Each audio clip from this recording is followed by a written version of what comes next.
So we've been talking about the level of assurance that we have in the system, and we said, well, we can do testing, you can do formal verification. So let's talk about why that is hard or some of the challenges that we may face when we're trying to do that. Well, when you're doing tests, you have to generate the right set of tests to your test cases.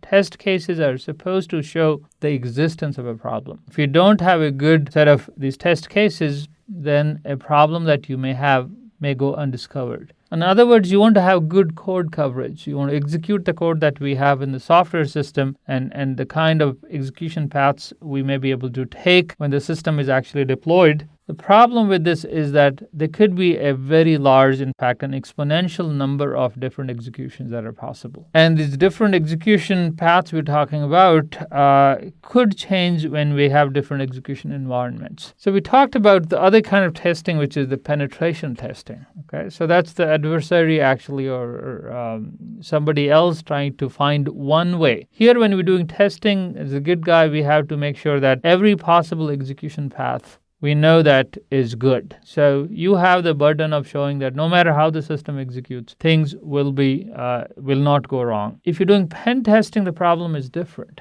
You're not concerned about every possible execution path. You're actually concerned about some execution path where a problem shows up, some vulnerability you discover that can be exploited. One way we do that is if ethical, hopefully, hackers, they attempt to defeat the security measures that we have in place. If they're successful, that means that we have a problem with the security measures that we use in our system. Okay? If they can't find any, that doesn't mean that somebody else can't find them 2 weeks from today. But if they can defeat the security measures, then we know that we have a problem. Keep in mind that even with pen testing, as in testing, we're only talking about showing the problem, existence of a problem that is there, right? That a problem exists. We can never demonstrate the absence of a problem. And that is formal verification. Okay? Formal verification is essentially it's a mathematical specification of what the program is supposed to do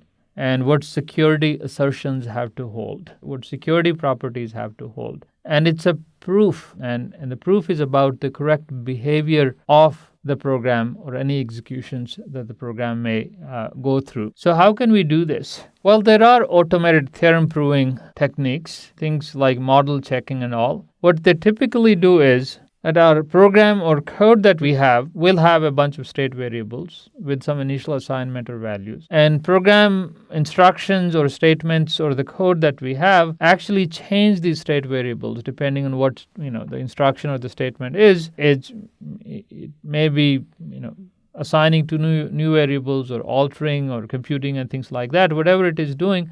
But the state changes, and then we have some Boolean predicates. The correctness is sort of captured in predicates that hold on the state variables that we have. And so essentially, model checking or theorem proving basically is saying that certain security assertion we have is going to hold as the program executes or as the state variables change due to the execution of the program. The assertions remain true.